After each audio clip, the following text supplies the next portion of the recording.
What's up, everybody? Welcome to PixelPlay Sidequests, your bonus content every Friday here on YouTube. My name is Adam, aka CS Radical, joined as always by Mr. Jin and Chris, and Kalen, aka Catastrophe, so he stops being so upset that I don't use his nickname. That was a good moment. It's good. We try our best. We always put our best foot forward on the bonus content, you know? Where we mostly just concoct like, okay, what random thing can we talk about so we have something to say on here? Well, good thing I got Helldivers this weekend because that's what we're going to talk about. Not necessarily like a full review. It's more of like an early impressions because while being a live service game, it doesn't really end. It's more of just, it's the sum of its parts currently right now. So I've put just over 10 hours into it. Chris, you started playing it yesterday. You've gotten a couple rounds in. I'll start with you, though, as you've literally just started. Like, for somebody coming in, what was your first thought? And start right off the bat with the literal intro video that plays when this game starts. Oh my god, this was the best tutorial I've ever played in my life. Like, it is so funny. And I know I can't stand tutorial stuff. Like, I'm at the point where it's like, I'm a gamer. I've been doing this for so long. I get it. Like, just quickly show me a screen, press this, and this, and that's how you play. Like, that's it. Then I can go into the story. Or at least make it like Tears of the Kingdom and stuff where there's like, oh, here's the island and you need to learn and la la la. Like, it doesn't feel as much as like a tutorial. This was like a straight up video game tutorial. Like, you get dropped off where you learn. Come and learn to use a weapon. Come and learn to do this. And it literally is so funny the way that they're actually like saying it and the voiceover of this like general and stuff that I wanted to do the tutorial again as soon as I was done. Like, that was the best way to do a tutorial. And then you're done the tutorial and then you're just in your ship and the game's just started. And it's like, wait, what just happened? It's like how Far Cry 3 Blood Dragon did it, where like it was a tutorial, but they were also making fun of it because the entire time the main character's like, ugh, just let me shoot things. Yeah, that was also a really good one. That was a really good one. But yeah, like even with the way that the game starts off, like if people have seen like the trailers or whatever, you've seen the almost like real like live action trailer that they have where they show essentially like, oh, advertising this lovely neighborhood, and then it's overrun by bugs and this guy just watches his family completely killed in front of him, and it's just so overly like Starship Troopers, like D movie serious like levels of like trying to be serious, but it's really just funny and hokey, and it's so good. And like again, the game, the way that its sense of humor is so good. It is Space America, and it does not hide that. And it just is unapologetically about that. Even the loading screens will say, please wait democratically. It's so, when I saw that the first time, I nearly fell off my couch. I was laughing so hard.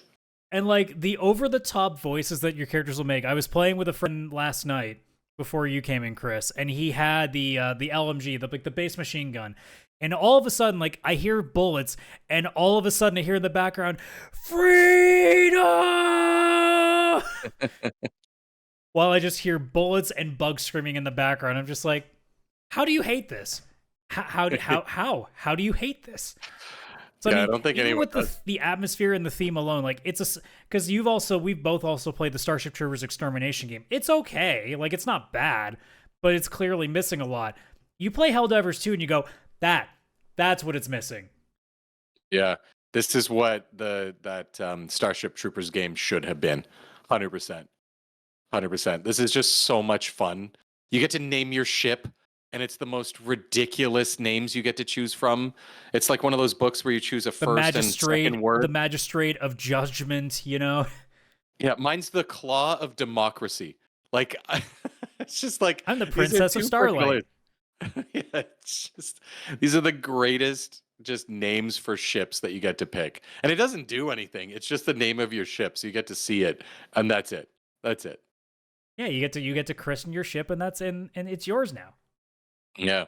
I also love that the game just like lets you right into it. Like you do that tutorial, you name your ship, and then you're just on the bridge of your ship, or you get on your ship, you go over the bridge. It'll give you the like level 1 difficulty, which might as well be the tutorial difficulty because almost no enemies show up for it.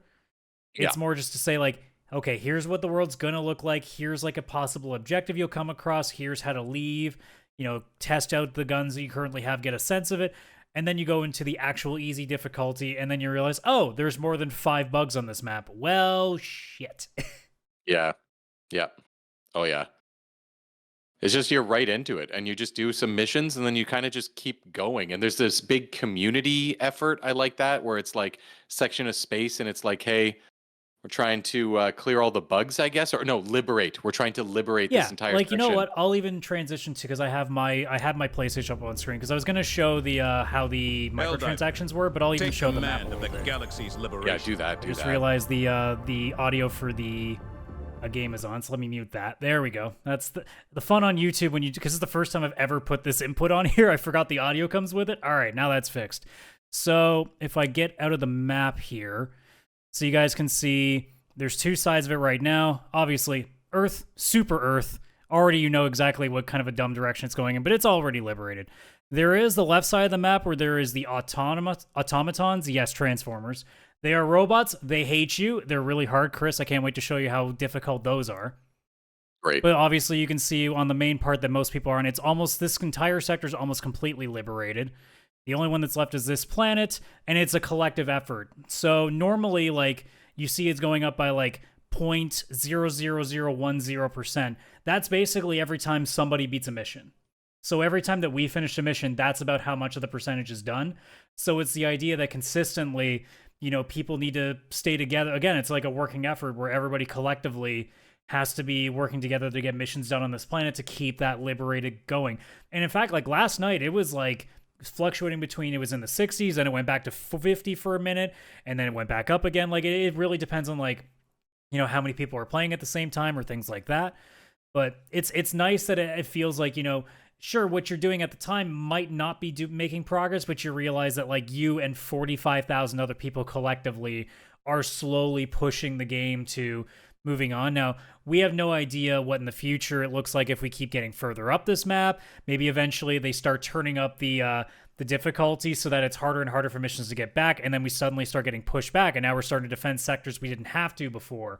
So I think it's interesting that like the map's always ever going to be changing because the developers have talked about how they're actively going to be in some ways screwing with us, like always trying to find like, okay, well, people are doing a lot of this, so why don't we throw a couple of wrenches in here? Like maybe they'll throw some like crazy bug, like giant bug nest that suddenly starts spawning on maps and it starts making missions a little bit harder. Maybe they're trying, because like I can't imagine at this point that we'll get up here and they'll just be like, yeah, if they finish that, then the game's over. They'll start pushing back real hard and they'll make these missions almost impossible. And maybe eventually there's an event where something up here will unlock and some completely new race will come in down the road, and there's that.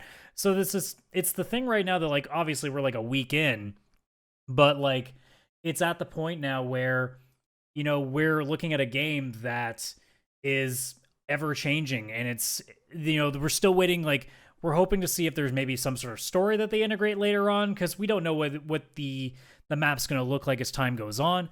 But like as it is right now, even from just a perspective of like what you're doing, for the most part, like what you're playing is just a series of missions of kill this thing, go do this couple of steps, like unlock this, help these people, civilians escape. Like there's a bunch of little things here and there, but mostly you're just dropping in, killing a bunch of shit, trying not to die, and leave and rack up some coins, some experience, and whatever else.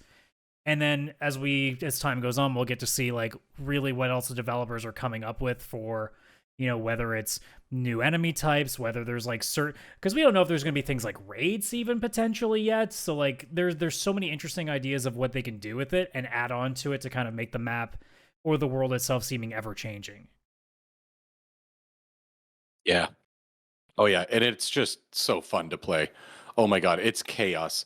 The only bad level I had, sorry, not bad, just like not as fun, was I did end up in one. It was like level 1, I think. It may have been one of those level 1, level 2 missions that it did put me in. And I was alone. I wasn't with anybody, no squatted up, nothing. I accepted it because it's been having like the odd server issue, like trying to get in because so many people are playing and they weren't expecting it. Yeah, they were saying that initially because there were really big server issues at the start. They were getting, their servers were capable at the time of taking as many as 10,000 logins per minute, and they were vastly exceeding that. So they upgraded it to 20,000 per minute. Still was kind of having some issues. So I think they beefed it up even a little more since then, and it seems to be getting a little bit more stable now. But I imagine it's going to keep growing because word of mouth is a pretty good way of getting things across. You're selling me.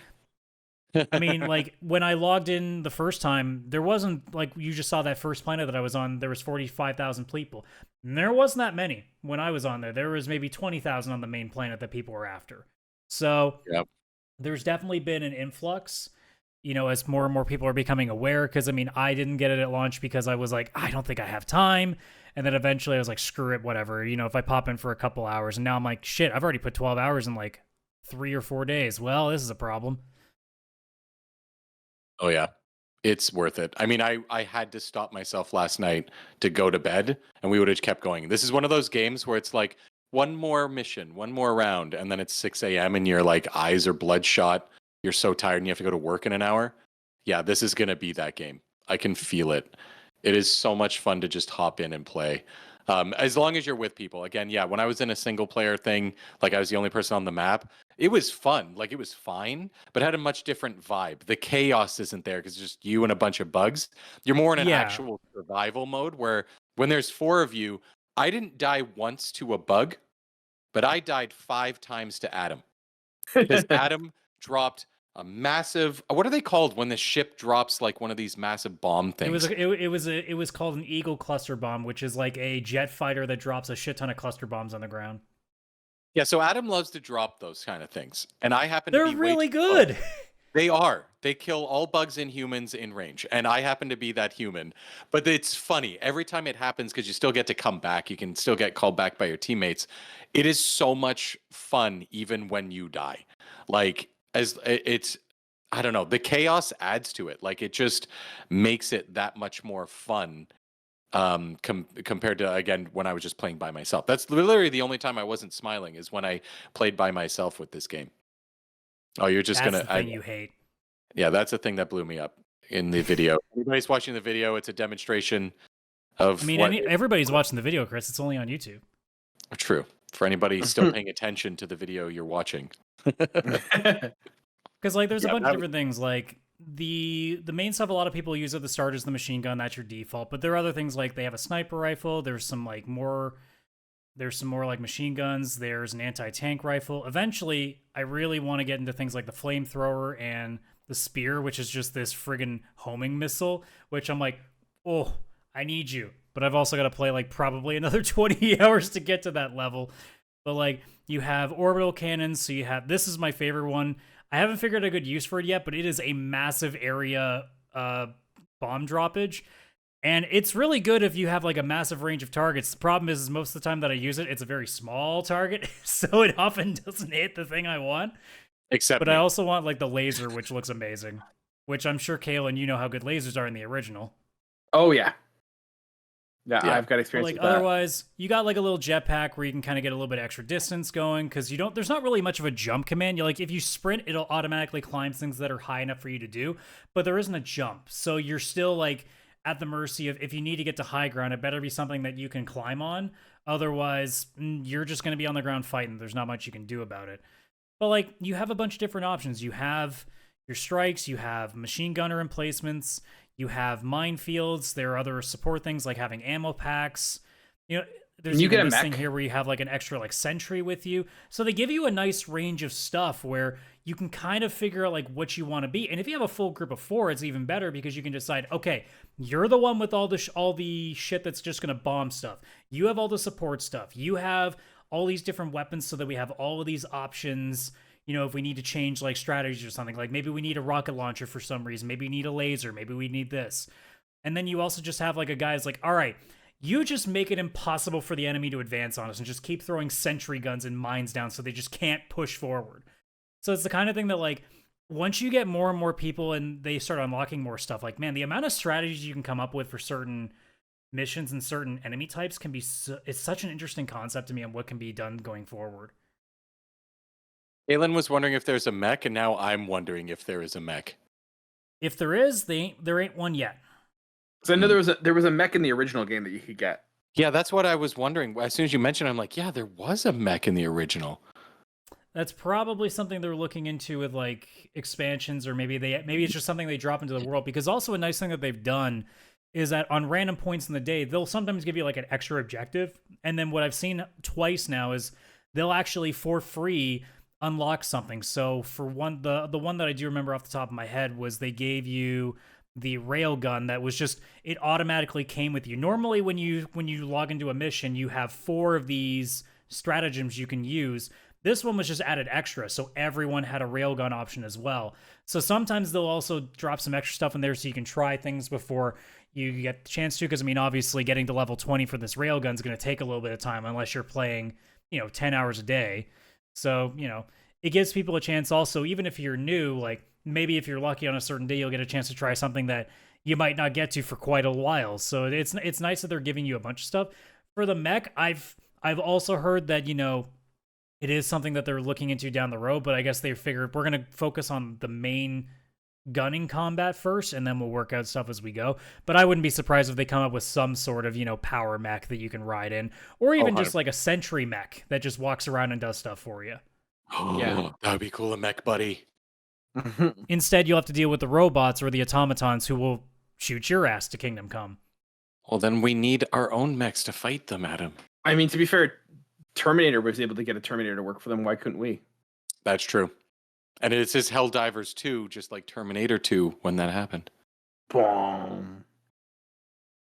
So T1000, Awesome. you say? So, yeah. So T1000, you say. So what would you guys give this in terms of like our 1 to 6 scale? 1 being garbage, 1 to 3 sort of being a garbage to lukewarm, and then 4 to 6 being it's good to it's amazing. Do we do halves? No. Pick a side, Chris. Right now. Until I find something to not like about it, it's a 6. Like, especially because it's not full price, like it's $49.99 Canadian. Yeah, no, I'm gonna give that a 6 right now until I have a reason to drop a point off. Yeah, I only wanted to drop like half of a point off, just because if you do end up in a mission alone, it is nowhere near as fun, and I probably wouldn't stick with the game if I did end up not squatting up with people. But I think this game is very much designed around squatting up with people, so it's not really fair for me to do that. Yeah, anyways, like if you don't have anybody to play with right now, like go on the Helldivers subreddit or go to their Discord. It'll be so easy to find matches. You'll eventually find people to play with, but like I feel like I have to play this game with at least one person, otherwise I don't feel like I'm getting the best experience, because alone, like it's still fun gameplay, but it's not the same when you're not sitting with a friend and screaming because you're like, how am I going to get past these 10 things chasing me? Like the chaos is so much better with someone to share it with. Yeah, and joining another squad is very easy. I ended up doing that before I played with you, Adam. There was another squad in one of the missions. I think it was like a level 1 or level 2, one of the missions I could do.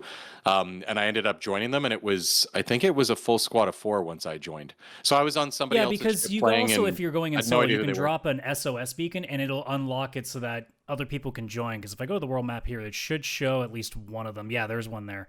So like you can see that like somebody's dropped a beacon, so you can join this at any point. And those will be lit around the map. So you don't necessarily have to start your own and like go from there. Like if you go into one solo, you can drop a beacon, and that unlocks the potential for people to join it. Or you can just straight up go on the map and just join somebody else's game and be able to at least like start with some people, right? Yeah, and I think that's what I did. I probably clicked on one of those beacons and just hit join game. Yeah. Yeah. The only other thing I want to note is I was saying it in the podcast recently was the microtransactions. So I just wanted to quickly show this as well for people, just to show like how good a job they've done. So this is the main free one that you get, and every page you get, you unlock after a certain number of medals, and every one of these has these super credits. So far I've unlocked 3 of them, and they're all 100 each. And there's another one for the next level that I will be doing shortly, and continuing to go like that. You can keep seeing they show up every single page. Below this is the Steel Veterans, and it costs 1,000 of that currency. So when you think about it, alone, if I just go through all of these pages and finish them, I unlock the premium one for free. But also, you'll notice I've only bought 3 of them, but at the top right, I have 410. That's from just going around the map and collecting some. So, and I've only put 10 hours in. So, by that logic, in about 30 hours for free, I can just unlock their premium pass, where it has some nicer costumes, some more like interesting grenades. Like the first assault rifle you have access to has explosive rounds. That's something I haven't come across yet. So, like almost immediately, just from playing the game, I'm almost halfway to unlocking this. And it doesn't have to be this one. I could wait until the next one when I have the 1,000 ready to go, and I can start the next season straight into that pass instead of, maybe halfway, and it might be too late to get around to it. I don't know if these things are going to stay the entire time, if they're only for a certain limited amount of time, but like those are available to me right away. And even the Superstore, where they have a couple of pieces you can buy, I can afford all of them right now. If there was something I really wanted right now, I can afford it.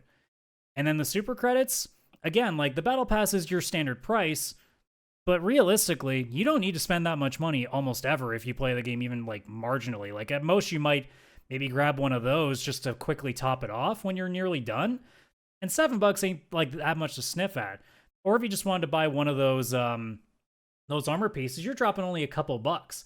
Whereas like you're used to in so many games now, most of these like cosmetic stuff, they're costing you like $10 plus now. Because it usually comes with like a couple of things that you don't even want. If you want to buy one single thing, it's usually costing you a lot more than that. Yeah. I have to say the fact that this game is priced at 50 Canadian or like 40 US, and then there's some cosmetics that have no impact. Like I know that they're weapons and stuff and they have stats, but I've seen that there are some better. armor pieces that have like perks to them, but like you'll also unlock stuff for free anyway that have similar stuff. You're basically like, paying to get them quicker, but it's not like it's competitive. It's not like it's pay to win in that way. It's more just paying so that you have a better enjoyment potentially, but you don't have to. Yeah. I think most people are buying it for the look of it anyways and stuff like that, because I think even in the free battle pass, the stuff you can unlock isn't like worse necessarily than a lot of the stuff that's in the premium. Like it's not that much different. It's more just like that one looks cool, that one looks cool. And I would be more inclined to spend a few dollars and like support this developer at this price range because their game was priced what it should be. This isn't an $80 game and then they have microtransactions. It's like a discounted game. It's $50 or 40 if you're in the US. And then also if you want some cosmetics, you can buy them. You can still earn them. The game's a lot of fun. You'll probably earn a bunch of stuff just for free, but you don't need to. You might want to. Just from playing the game for a couple of days, I can already buy any of those armor pieces in the store right now, and it didn't cost me any extra. Yeah. Cool. Even if I had paid $6 though, say to buy something because I really like the look of it, it would not bother me in the slightest because the game's made really well and it's priced properly. So anything extra I'm doing is a choice I'm making. I don't feel like I have to. It's not being pushed down my throat or anything. Like a tip at that point. It's tipping. That's honestly how I feel. Like it's like I've gone to a really great restaurant and I'm tipping for this incredible service that I've had, right? Like that's actually how it feels. Where in other games it's like Fall Guys now for me is very much just like, hey, the game's fun, but you want anything? Buy, pay. Where it didn't used to be like that, right? Like, and I like how this game is set up. I'm more inclined to spend some extra money on here than I would in any other full price game like Kill the Justice League or something where they have cosmetics for money. Because and even as somebody who played Destiny for the amount of time that I've played it, like when it first came out, it wasn't egregious at all. There almost was no microtransactions at the time. And the expansions I thought were priced well. Not every expansion was as good as the others, but like you were paying for, at that time, I was getting like 100+ hours of content out of it because I would keep going back and doing the raids or doing the dungeons or going through the story missions, unlocking new stuff. Here, like, I don't know what they'll price to say if they do any sort of expansion. They may do them for free. I think they've talked about how they don't want to do stuff like that too often if they don't have to.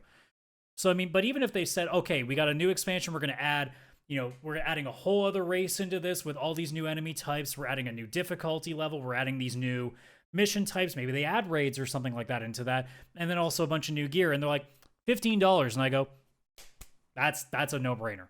Like, that's fair. One. Yeah, absolutely. Now, if they suddenly said, oh, here's another $49.99 that we need, it's like, okay, well, I need to see what you put in there, but... Yeah, exactly.